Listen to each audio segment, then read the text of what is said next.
All right, so here's a look at our beautiful Santa Monica Pier shot where we are dealing with clear skies. That means not a lot of low clouds and fog this morning. That marine layer is absent just because of all the Santa Ana winds that we had at the end of last week. It helped really dry out the atmosphere, pushing away any of that leftover moisture. But I do want to point out that we're going to probably see some mid to high level clouds this afternoon, but it doesn't hold any moisture. So here's a look at our next weather live radar. You can see what I'm talking about. You can see how these high clouds are kind of drifting in and starting to push through to Southern California. That's why you're looking at some cloud icons here in our next weather hour by hour for Santa Monica. We're not dealing with that marine layer, but we're going to probably see these high clouds kind of drifting overhead, but that's not going to stop those temperatures from going up this afternoon. We're looking at temperatures for the Santa Monica area in the 70s, mid 70s for a lot of our beaches. Our next weather, what we're watching for is it's going to be a pretty quiet weather pattern the next couple of days. We're looking at this warming trend still taking off, and then peak heat will be arriving on Wednesday, meaning some of the hottest temperatures of the week will arrive by the middle of the week.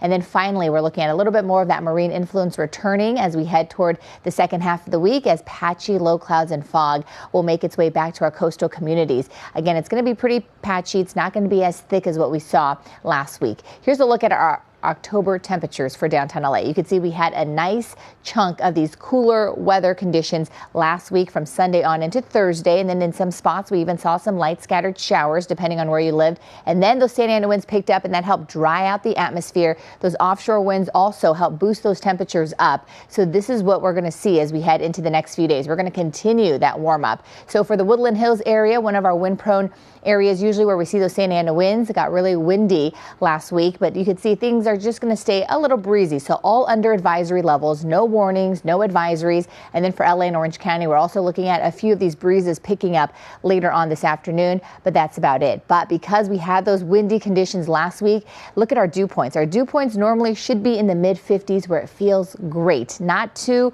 humid and also not too dry. But now we're under the 50 of these dew points. So we're in the 20s, 30s and 40s. That's why it feels so dry here in Southern California, just because the offshore winds, those Santa Ana winds, did exactly its job, exactly what it was supposed to do, dry out our atmosphere.